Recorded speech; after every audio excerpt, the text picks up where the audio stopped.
हाँ, तो बच्चों आज अपन बात करेंगे क्लास 10th के गणित विषय के बारे में, ठीक है ना? जो मतलब आपके मार्च महीने में होने वाला है, ठीक है? तो अपन ज़्यादा समय मतलब वेस्ट नहीं करेंगे और पेपर को जल्दी से स्टार्ट करेंगे। तो बच्चों ये आपका 80 नंबर का रहने वाला है, जिसमें आपको सवा 3 घंटे का टाइम मिलेगा, ठीक है ना? तो इसका जो सेक्शन ए है बच्चों, इसमें देखो आपको मतलब क्या दिया गया है, मतलब ऑप्शनल क्वेश्चन यानी ऑब्जेक्टिव क्वेश्चन आपसे पूछेगा, ठीक है ना? तो फर्स्ट क्वेश्चन देखो क्या कहता है, दो संख्याओं का लघुत्तम समापवर्तक अगर 1200 है तो निम्न संख्याओं में कौन सी संख्या इनका मैच से नहीं होगी। तो बच्चों इस टाइप का अगर क्वेश्चन जब भी आ जाए तो आपको चार ऑप्शन दिए जाते हैं, ठीक है ना? तो जो भी संख्या दी हुई है इसमें आप डिवाइड लगा के देख लो सभी का। तो 600 का जब 1200 में लगाओगे डिवाइड पूरा जा रहा है, ठीक है ना? 500 का लगाओगे तो नहीं जा रहा है, ठीक है? 400 का लगाओगे तो जा रहा है, और डी में जो दिया है 200 का, तो वो भी मतलब पूरा पूरा डिवाइड हो रहा है, ठीक है ना? तो ऑप्शन नंबर जो बी है बच्चों वो हमारा क्या हो जाएगा, राइट आंसर हो जाएगा, ठीक है? फिर जो सेकंड क्वेश्चन है, एक द्विघात बहुपद जिसके शून्यांकों का योगफल 0 तथा शून्य 3 है, तो मतलब क्या आंसर है इसका आएगा। तो इसका आंसर जो है बच्चों ऑप्शन नंबर जो ए है एक्स स्क्वायर माइनस 9, वो हमारा क्या हो जाएगा, राइट आंसर हो जाएगा, ठीक है? फिर जो तीसरा क्वेश्चन है उसमें देखो आपसे क्या पूछा है, 3x प्लस 2y बराबर 11 को संतुष्ट करने वाला युग्म है। ये सवाल तो बच्चों फिक्स है, ठीक है ना? तो इसमें आपको जो चार ऑप्शन दिए है ना बच्चों, उसमें फर्स्ट मान को आप x मानो और सेकंड मान को आप क्या मान लो, y मान लो, ठीक है ना? जैसे फर्स्ट ए में देखो 1 और 4 दिया हुआ है, तो x की वैल्यू क्या मान लेते हैं अपन 1, और जो y है उसकी वैल्यू क्या मान लेते हैं 4। तो इस मान को अपन क्या करेंगे, इस मान के अंदर मतलब पुट कर देंगे। तो समीकरण देखो क्या कह रही है, 3x प्लस 2y बराबर 11, ये मान हमें दिया है। तो 3 गुणा x की वैल्यू हमारी कितनी है 1, प्लस फिर है 2 मल्टीप्लाई y की वैल्यू है हमारी 4 बराबर क्या है 11, ठीक है? तो 3 एकम यहाँ पे आया 3, और प्लस है तो प्लस लगा दो, फिर 4 दूनी 8 और बराबर क्या है 11। अब 8 और 3 कितने हुए 11 बराबर 11, तो इसका मतलब ऑप्शन नंबर जो ए है वो हमारा राइट आंसर हो जाएगा, ठीक है ना? फिर जो अगला क्वेश्चन है, चौथा क्वेश्चन, समांतर श्रेणी, समांतर श्रेणी -15 -11 और -7, फिर ये डॉट डॉट आगे चालू है, फिर 49 का नौवां पद क्या होगा, ठीक है ना? तो बच्चों इसमें ऑप्शन नंबर जो सी है, ठीक है ना, 17, ये हमारा क्या हो जाएगा, राइट आंसर हो जाएगा, ठीक है? फिर जो पांचवा क्वेश्चन है, यदि एक समांतर श्रेणी के n पदों का योगफल 2n स्क्वायर प्लस 5n है तो इसका nवां पद क्या होगा। तो बच्चों इसमें जो ऑप्शन नंबर जो ये दिया हुआ है डी, 3n प्लस 4, जब आप इसको सोल्व करोगे तो ये राइट आंसर आ जाएगा, ठीक है? फिर जो अगला क्वेश्चन है छठा, उसमें देखो क्या कह रहे हैं, एक समद्विबाहु समकोण त्रिभुज त्रिभुज की एक भुजा की लंबाई अगर 4√2 है तो त्रिभुज के कर्ण की लंबाई ज्ञात करनी है। अब देखो इसने हमें कौन सा मतलब त्रिभुज दिया, समकोण, ठीक है ना, जो 90 डिग्री का कोण होता है। और दूसरी इसमें एक चीज हमें और दी है कि ये समद्विबाहु, और समद्विबाहु की पहचान क्या होती है बच्चों, मतलब क्या होता है कि दो भुजाएं इसके आपस में क्या होती है, बराबर होती है। तो मान लो इसको ए, इसको बी मान लिया और इसको सी मान लिया, ठीक है?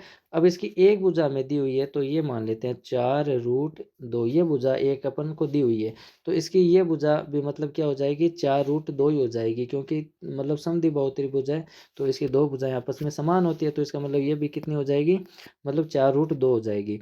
अब हमें ज्ञात क्या करना है, कर्ण की लंबाई, यानी ये सबसे बड़ी जो भुजा होती है ये कर्ण होता है, ठीक है ना? इसकी मतलब हमें लंबाई ज्ञात करनी है। तो अब अपन इसमें क्या कर सकते हैं, पाइथागोरस प्रमेय लगा सकते हैं। और पाइथागोरस प्रमेय बच्चों क्या कहती है, मतलब कर्ण का स्क्वायर, ठीक है, कर्ण का स्क्वायर बराबर आधार का स्क्वायर और प्लस लंब का स्क्वायर, ठीक है ना? यही तो फॉर्मूला होता है। अब इसमें अपन क्या करेंगे, वैल्यू पुट कर देंगे, ठीक है ना? तो आधार अपना कितना था, 4√2 का होल स्क्वायर, प्लस वो भी कितना हो जाएगा, 4√2 का होल स्क्वायर।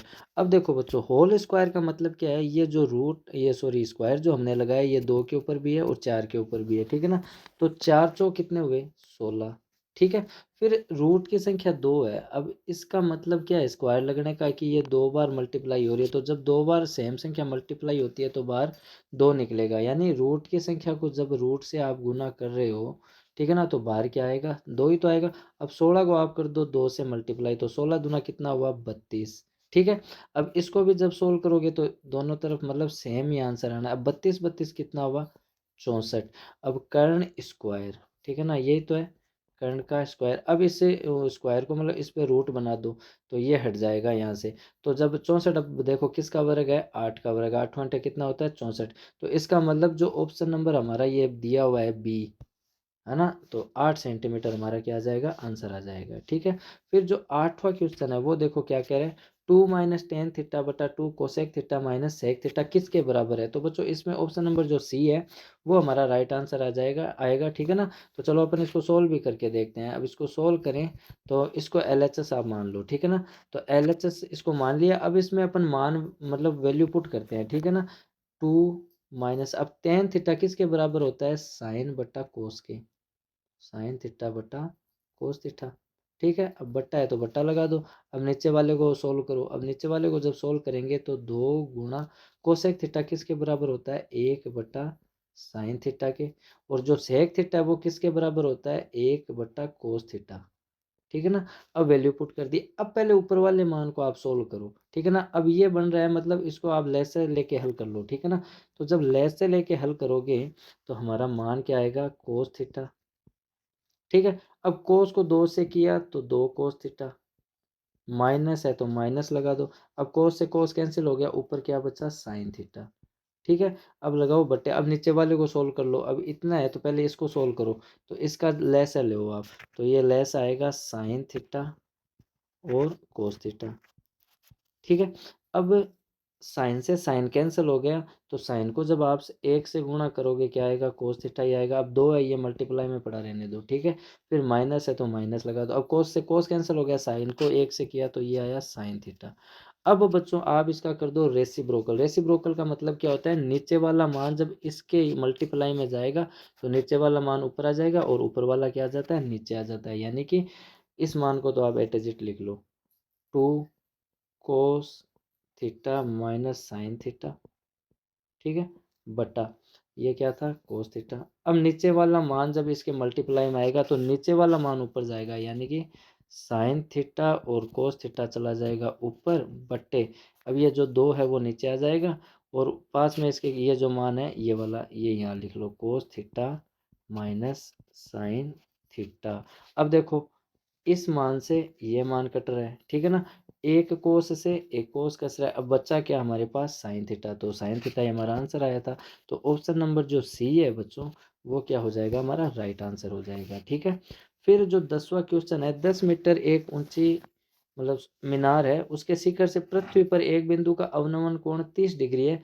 तो बिंदु के मीनार से आधार की दूरी क्या होगी। तो इसका जो आंसर आएगा बच्चों वो क्या आएगा, 10√3 आएगा। ठीक है ना। तो आप इसको सोल्व करके ज़रूर देखना। ठीक है, फिर जो अगला सवाल है 10वां, 6 सेमी त्रिज्या वाले वृत्त के केंद्र से 8 सेंटीमीटर दूर स्थित किसी बिंदु से वृत्त पर खींची गई स्पर्श रेखा की लंबाई क्या होगी।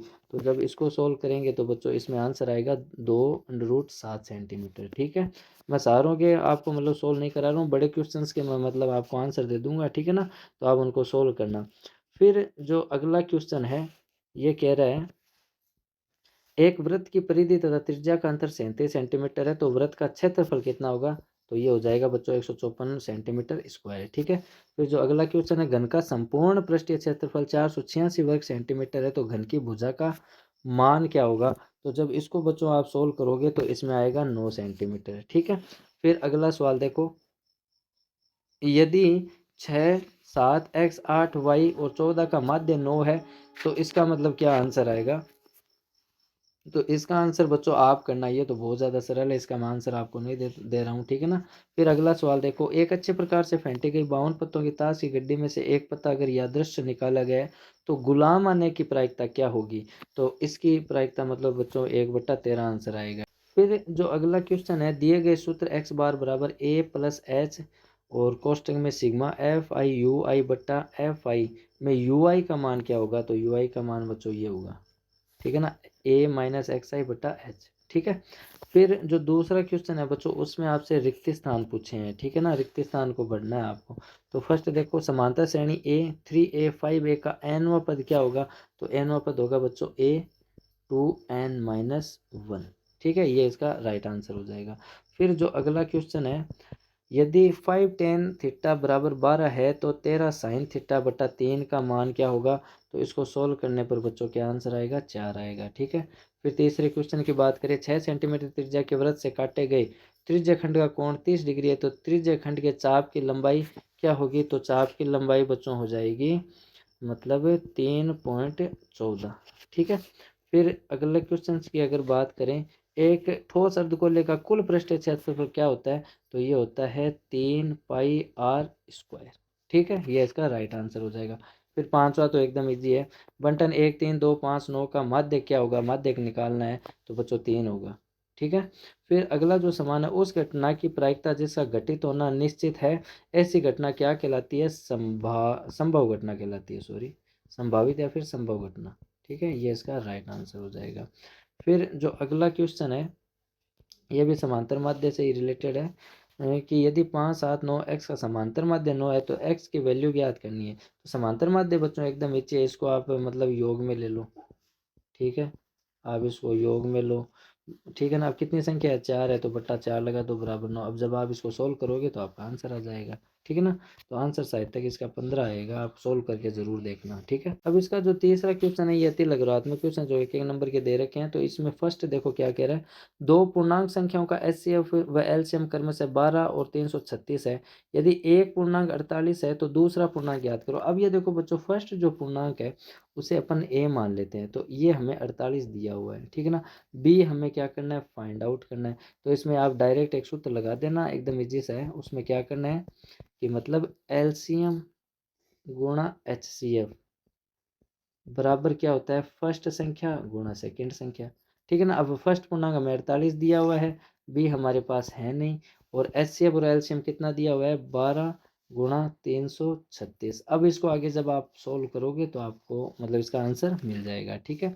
फिर जो अगला क्वेश्चन है वो क्या कह रहा है कि मतलब बहुपद जो हमें दिया हुआ है x² -2x -8 के हमें शून्यंक ज्ञात करने हैं। ठीक है ना, तो शून्यंक बच्चों बहुत ईजी है। इसमें आपको क्या करना है, इन दोनों को मल्टीप्लाई करो तो हमारा मान क्या आएगा, 8 आएगा। ठीक है ना, अब बीच वाली संख्या के आप ऐसे टुकड़े करो कि मतलब जोड़ने और घटाने पर तो 2 आ जाए और गुणा करने पर क्या आ जाए, 8 आ जाए। ठीक है ना, तो वो संख्या क्या हो जाएगी, एक तो 4 हो जाएगी, 4x -1 हो जाएगी, सॉरी एक प्लस की हो जाएगी 2x।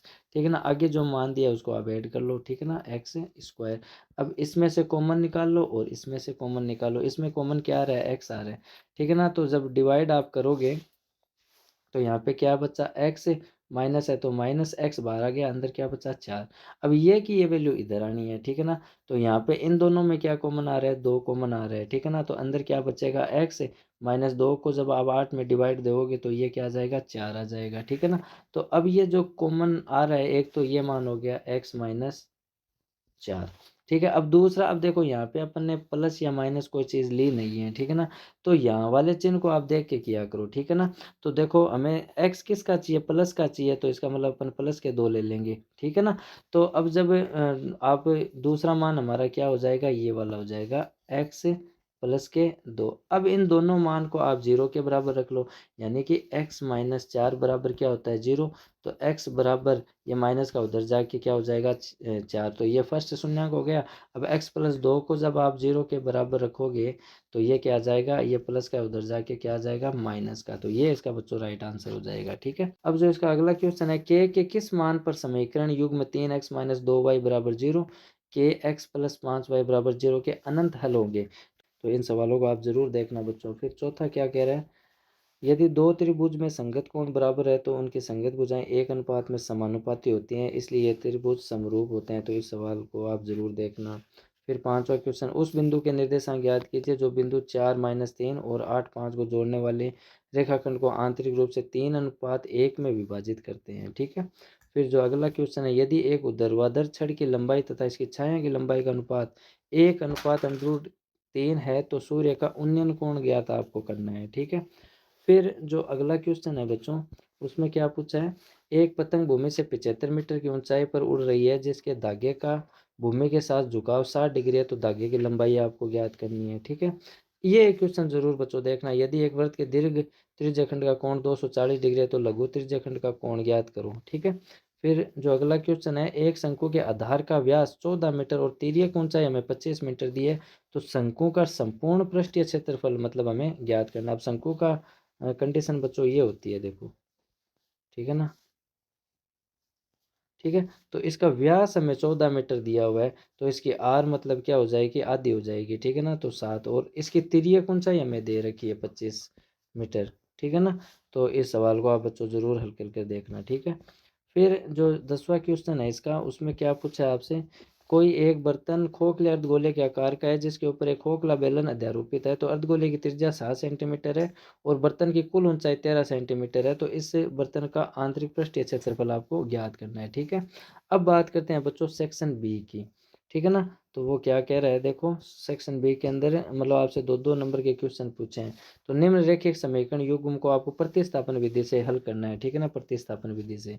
फिर पांचवा, ये एक फिक्स सवाल है बच्चों, सिद्ध कीजिए √6 एक अपरिमेय संख्या, लगभग हर साल आता है, ठीक है ना। छठा क्वेश्चन देखो बच्चों, छठा क्वेश्चन क्या करे, द्विघात बहुपद आपको ज्ञात करना है जिसके आपको शून्य दिए गए हैं, ठीक है ना। चलो इसका उत्तर, इसका आंसर मैं आपको दे देता हूँ, ठीक है। तो इसका आंसर देखो बच्चों ये रहा, ठीक है ना। तो ऐसे आपको सोल्व करना है, ठीक है ना। फिर सातवां क्वेश्चन देखो क्या कह रहा है, निम्न में दी गई आकृति में पी के बटा के एस बराबर पी टी बटा टी आर है तथा त्रिभुज कोण पी के टी बराबर कोण पी आर एस है। तो आपको सिद्ध करना है कि पी एस आर एक मतलब समद्विबाहु त्रिभुज है इस चित्र को देखकर, ठीक है। फिर आठवां क्वेश्चन, यदि बिंदु x3 और 5 7 के बीच की दूरी 5 है तो x की वैल्यू आपको फाइंड करनी है, ठीक है। फिर नौवां क्वेश्चन क्या कह रहा है, मान ज्ञात करना है आपको 3 cos 30 degree minus 4 cos³ 30 degree का आपको मतलब मान ज्ञात करना है, ठीक है। फिर जो अगला क्वेश्चन है 10वां, आंधी आने पर एक पेड़ टूट जाता है और टूटा हुआ भाग इस तरह मुड़ जाता है कि पेड़ का शिखर जमीन को छूने लगता है और इसके साथ 60 डिग्री का कोण बनाता है। तो पेड़ के पाद बिंदु की दूरी जहाँ पेड़ का शिखर जमीन को छूता है वो 3 मीटर है। तो पेड़ की आपको ऊंचाई ज्ञात करनी है, ठीक है। तो इन बच्चों को मतलब सवालों को आप ज़रूर सॉल्व करना है, ठीक है ना। मैं सबके तो आंसर आपको नहीं दे रहा हूँ लेकिन कुछ के आंसर मैं आपको इसमें मतलब दे दूंगा, ठीक है ना। फिर जो 11वां क्वेश्चन है वो क्या कह रहा है, दी गई आकृति में 0 एक वृत्त का केंद्र है जिसके बाह्य बिंदु सी से वृत्त पर दो स्पर्श रेखाएं सी ए और सी बी खींची गई है। तो सीधा आपको ये करना है कि कोण ए ओ बी व कोण ए सी बी संपूरक है। इस चित्र को देखकर आपको मतलब इसको हल करना है, ठीक है।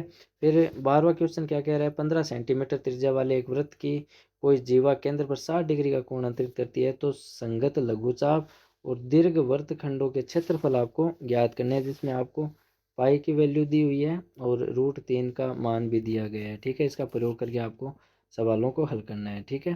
फिर जो अगला सवाल है 13वां, वो देखो क्या कह रहा है, एक बेलन की ऊंचाई 21 सेंटीमीटर है तथा उसका वक्र पृष्ठीय क्षेत्रफल हमें दिया हुआ है। तो बेलन की हमें त्रिज्या ज्ञात करनी है। चलो इसका आंसर मैं आपको बता देता हूँ। तो इसका आंसर बच्चों ऐसे होगा, देखो बेलन का वक्र पृष्ठ मतलब हमें दिया गया है, ठीक है ना। तो वक्र पृष्ठ ज्ञात करने का सूत्र क्या होता है, 2πr है। त्रिज्या हमें ज्ञात करनी है, ठीक है ना। तो आर हमारे पास है नहीं, ठीक है ना, और ऊंचाई हमें दी हुई है उसकी 21 सेंटीमीटर, ठीक है ना। फिर बराबर क्या आ रहा है, 984 हमें संपूर्ण मतलब क्षेत्रफल उसका दिया गया है। तो वैल्यू पुट जब अपन करेंगे और सवाल को सोल्व करेंगे तो त्रिज्या हमारी ओवरऑल कितनी आएगी, 7 सेंटीमीटर आएगी, ठीक है ना। तो ऐसे आप हल करके जरूर देखना बच्चों, ठीक है। फिर बच्चों 14 क्वेश्चन में हमें क्या करना है, बारंबारता बंटन का माध्य ज्ञात करना है, ठीक है। इसका माध्य तो एकदम इजी है, पहले एक्स वाली कॉलम आ जाएगी फिर एफ वाली आ जाएगी, फिर एक्स और एफ को आप प्रत्यक्ष विधि से मतलब ज्ञात कर सकते हो, ठीक है ना। फिर लास्ट में एफ की वैल्यू को आपको जोड़ना है और ये जो ये एफ और एक्स की वैल्यू है उसको जब आप जोड़ोगे फिर उसमें डिवाइड करना है हमें, ठीक है ना। मतलब एक्स आई और एफ आई बट्टा एफ आई आ जाएगा, ठीक है ना। तो इसमें जब आप सोल्व करोगे तो आपको आंसर इसका मिल जाएगा, ठीक है। फिर जो 15वां क्वेश्चन है बच्चों, उसमें देखो हमें क्या पूछा है कि मतलब एक पिग्गी बैंक में 1 रुपए के 100 सिक्के, 2 रुपए के 25 सिक्के और 5 रुपए के 15 सिक्के और 10 रुपए के 10 सिक्के हैं। यदि पिग्गी बैंक को हिलाकर उल्टा करने पर कोई एक सिक्का गिरने की परिणाम सांप्रायिक है, इसका प्रायिकता है कि वह गिरा हुआ सिक्का 2 रुपए का होगा या 5 रुपए होगा, ठीक है ना। तो चलो इस क्वेश्चन का भी आंसर मैं आपको दे देता हूँ। कैसे होगा 15 सवाल देखो, ठीक है ना, कि 1 रुपए के सिक्के कितने 100, 2 रुपए के 25, 5 के 15 और 10 के कितने 10। तो पहले तो टोटल मान तो इसको जब आप जोड़ोगे तो ये तो हो जाएगा 150, ठीक है ना। अब जैसे किस किस 2 रुपए का पूछा है तो 2 रुपए के कितने सिक्के हैं 25 हैं तो इसमें 25 आ जाएगा। अब इसको और छोटा करना चाहो तो हो सकते हो, तो ऐसे ही 5 का हो जाएगा, ठीक है। अब बात करते हैं सेक्शन सी की, ठीक है ना, जो 3 3 नंबर के आपके सवाल रहेंगे, ठीक है। 16 क्वेश्चन क्या कह रहे हैं, 54 51 48 के कितने पदों का योगफल 513 है। और इसके अथवा में आपसे क्या पूछा है कि एपी दे रखी है आपको 10 7 4 डॉट डॉट डॉट ये मतलब आगे भी जारी है। फिर -62 का अंतिम पद से प्रथम 3 की ओर 11वां पद आपको ज्ञात करना है, ठीक है। फिर 17वां क्वेश्चन क्या कह रहा है, दर्शाइए कि बिंदु 1 और 7, 4, 2, -1, 1 और -4, 4 एक वर्ग के शीर्ष हैं, और इसके अथवा में आपको क्या दिया हुआ है कि बिंदु ए 2, -2 और बी में हमें क्या दिया है, माइनस के 7 और 4 को जोड़ने वाले रेखाखंड को समत्रिभाजित करने वाले बिंदु के आपको क्या करने हैं, निर्देशांक ज्ञात करने हैं। ठीक है।